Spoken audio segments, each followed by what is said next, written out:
Where are you at? Oh, it's literally right underneath my chair. I'm doing my best. Now it's only 9:30. Only 9:30 now. Man, that's a long name. Oh, the English menu then. Oh, was it fun. Still in the same outfit because it's only been about 30 seconds. So this is day 3. It's now Wednesday. If you haven't seen, go back and watch the first 2. Today I had just like watched the general orientation. I woke up at around 6-ish. I went upstairs because I had made plans to talk to my family and I wanted to use the 5th floor's Wi-Fi. I was waiting and they weren't calling yet, and this boy who I met was like, oh, like, are you busy? Like, is there any way you can help me? I'm trying to make tea. Like, it's harder for him to read the kanji than it is for me. So he was like, oh, like, do you mind like helping me try and figure this out and like reading it for me? And I was like, yeah, sure, like, no problem. Especially because I had kind of seen like the Japanese kettles before and I thought I knew what it was. Like, I knew the kanji for like hot water and cold water, and I just thought it was gonna be that. No. So I go into the kitchen. There's 2 of them. There's a little one, but it doesn't have a plug. I think you're supposed to set it on like a dish and the dish plugs in, kind of like, I don't know, the ones I'm used to in America. But of course we can't find the dish. So we go to like this big one and it actually has a plug into it. And it already was hot, which was really weird. I'm like, we're the only 2 who are up at like 6, 7 a.m. It was literally dead silent. And I'm like, we've been in this room for a while. Like, who is in here? So we're trying to figure out. I can see what I can read is Taima. And then it had like the temperature, and it had the different temperatures. Something that had, okay, obviously when you read the katakana, they don't really have the L and the R. It's rarireru. And so it said rock. And I kept being like, rock? Like, what? And then finally I figured out it says lock, like, hello. And then this other button, which I had no idea what it was, but I was like, surely it's this one. It was like the biggest. But we kept pressing it and like the water wasn't coming out. And the thing's like too big, like you're obviously not supposed to like pour it. We couldn't figure it out. Some girl told me later that you have to hit like lock first and then that button I was trying to hit for it to actually like make the water come out. But me and him were just fiddling around the kitchen like trying to figure it all out. We were unsuccessful, obviously. And then at that point was when my parents finally called, so we were on the phone for a while. And then by the time that was over, I needed to start to get ready. So I just came back downstairs to my room and like did my makeup and stuff, and then went and met everyone downstairs. And then we walked over to, I believe it's on Waseda campus, although I'm not really sure. But we went to the Center for International Education, which is where like the general orientation was being held. We all went into this massive lecture hall. We were in there for a couple of hours. The girl I had met the first day I came, which the 2 of us who were like walking in the rain together, we went to the wrong house. She saw me and she's like, hey, like a couple of us are going to Koreatown. Do you want to come? Do I? Yes. So we went. It was me, her, and another girl. And then there was a 4th girl who was going to meet us later because she was going to come with her friends. Of course, I just hear K-pop everywhere. I'm like, I just want to sing. I just want to dance. I was living. We just went to find like Korean barbecue. In that group, I don't know, I guess I know the most Japanese, although it's still very limited. We go up to the guy and I was like, Sannin. I couldn't understand him because like the music was so loud in that like store, but he was saying like it's full, like just please wait outside. I went and sat down and we waited and he called us in kind of quickly, and then the waiter comes up to the table and he asked in Japanese like, does anyone speak Japanese? And I was like, skoshi dake hanashimasu, which is like I think, I'm not sure how great my grammar is, but it's like, I only speak a little. And he's like, oh, like, I'll get you the English menu. Then brought that over and we like picked out, we just got like one of the sets. I wasn't quite sure exactly all that was in it. Like you could kind of see in the picture. But it turned out to be like, I think it was a bunch of like bacon, kimchi, and then like the lettuce for like the wraps. And then they give us all like the Korean side dishes. And we thought that was it. At this point, I'm full. And all of a sudden they bring out all this rice. I mean, like, so our little like grill is, oh god, you can't see that, like this big. It's pretty big. The grill's covered and there's probably like this thick thing of rice on the whole thing they made it into like a circle. It was like kimchi fried rice, and we look at each other and we're like, we're so full, but we're gonna power through. The whole time we're in there, they're like playing like K-pop music videos and like the songs, and I was going ham. I was like dancing, I was singing to it. But it was cool too because the two girls I was with, like the one didn't know anything about K-pop, but she was like really interested in like hearing about it from me, which I always like, just because I don't know, I'm so into it. And I think like anyone else, like you enjoy like sharing your passions with people. And then the other girl I was with, the girl I had met 2 days prior, she knew a little bit of K-pop, so we all just talk about it, and they were like humoring me and dancing to the songs. But the whole experience of that restaurant was just, again, like just like the trains, like it was just really, although it was kind of stressful to have to talk to him in Japanese, like it was really good for me because like one, like that's the whole reason I'm here, is to like really push myself to become fluent in this language, but also like just to see what I am able to do and like how far I've come. It's just been really cool so far. And I just like know like by the end of the year, like to then look back at that and like see how much I'll be able to communicate with them like even more. I'm excited for. After we finished at that restaurant, we were trying to look at like cosmetic stores, but like woo, they were jammed packed. Oh, and the other thing was, I don't know what it is. It looks like a corn dog, but also like cheese, and they're like kind of everywhere. There's like these little stalls, and the people are queuing for so long. I mean, I was just like, why is no one moving on the sidewalk? And I'm like, oh, because they're in this huge line. And then we go down just a couple more shops, and there was another one of those same stores, and the people queuing for that. I'm like, how many people want whatever the heck this thing is? Still don't know what it is. If anyone knows, let me know. We kind of finished there, and we wanted to go to Shibuya again because I wanted to go back to Daiso, and we also want to go to Shibuya 109 and just look at everything.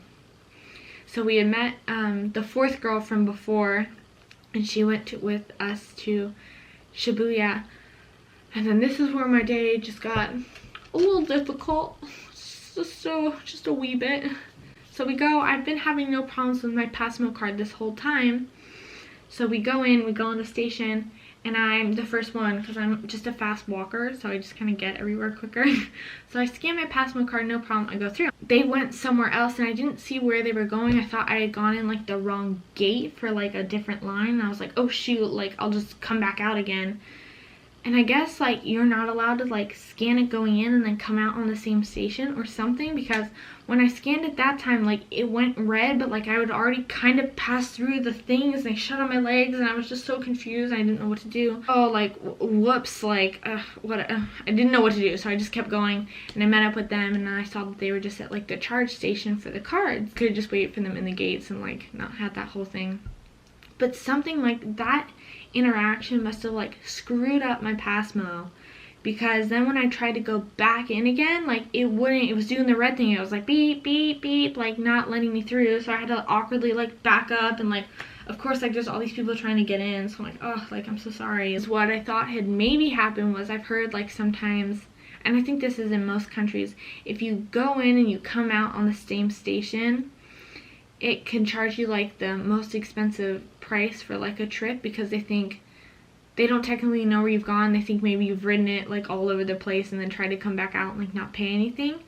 So I thought, okay, I think I only had like what's equivalent to like $10 in it, like maybe somehow it took it all out. So I went to go like recharge it, and now like I'm putting it in the trays. I tried several different machines, and they're all like, this card cannot be recharged, like, and it, although I had it set to English, like when that warning came up, it would only come up in Japanese, and I was like not understanding what it was saying.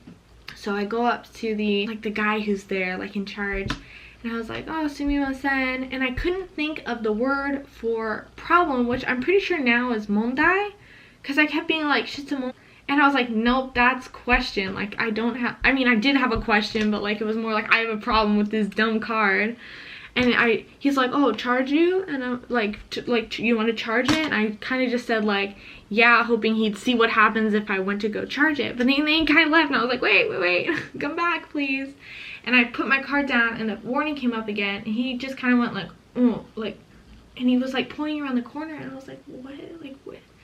I don't, what? Hello? Like, I definitely wasn't, I'm not at the level to like really communicate with him, so it was just not happening. At this point, I've been now behind these gates when my friends are all inside for like, what, 10 minutes trying to like figure out what's wrong and then switch to different lines. It's been so long at this point, I'm just so frazzled and I don't know if he can't help me. Like, I literally have like no other ideas of like what I can do to charge this card.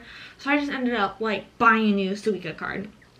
I was like, whatever, like I think the max I could have lost to like the $5 card, and then I think there was maybe like 10 or something dollars on it. So I was like, okay, whatever, like I'll lose $15, but like at this point, like it's just worth it to me. Like I just need to get out. Like, lesson learned, won't do that again. So I got the Suica card, I put money on it, I get through the gates, no problem. We're on our way to Shibuya now, and then we went up to Shibuya 109 and looked at all the shops, which was like super cool. And we took Purikura together. After that, I went to go to Daiso, and I had been there last night. And like I said before, like I'm pretty good at getting somewhere, like after having been there one time, because I'm very like visual. So I'll look for like, I don't know street names and I don't know like every stop along the way, but I know like certain cues and I know where to turn. The day before, we had gone past Forever 21, and this time we came out of Shibuya 109. So I know vaguely it's like in that direction. We'll just go up the hill and then we'll cut in.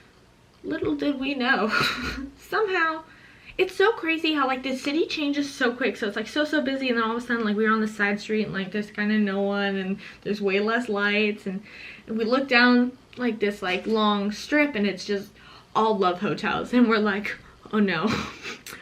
We're starting to get in the sketchy part, and sure enough then there's like adult stores, and then we're like, oh, like get us back out to the main road, like what's happening? And there's all these signs that say Juhasai, and it's got like the bars over it, like you can't come in here if you're under 18. And we're like, ugh, like we are really like, how do we get so turned around?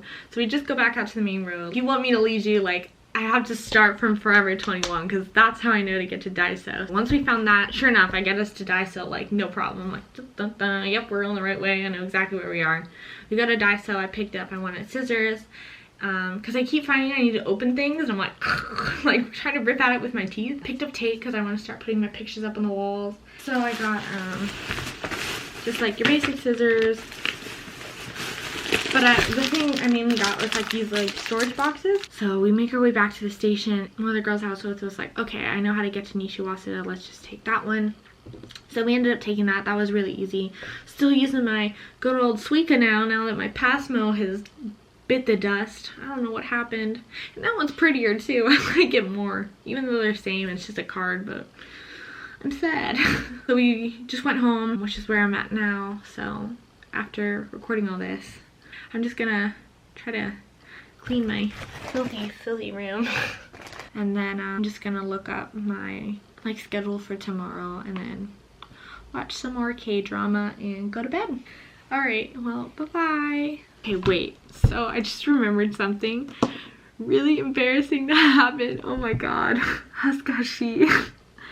Okay, so I was I'm going up these stairs, and normally it's really open, but during rush hour they have this weird little gate that comes out to make sure that people are allowing most of the room to be for the people coming off the trains, because they know it's going to be busier this way than going up.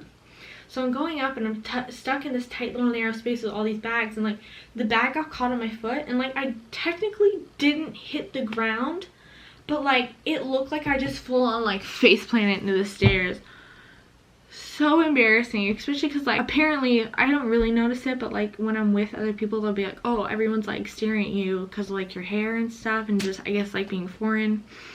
But so like I guess they're already kind of watching me, and then I full on like biff it into these stairs, like, and of course like the bags are under me and there's so many, I'm trying to like get up and I can't really grab on it. It was so embarrassing. I just was like, oh, please let me get on this train. And that's it. That's all I need to add that I forgot about. Bye-bye.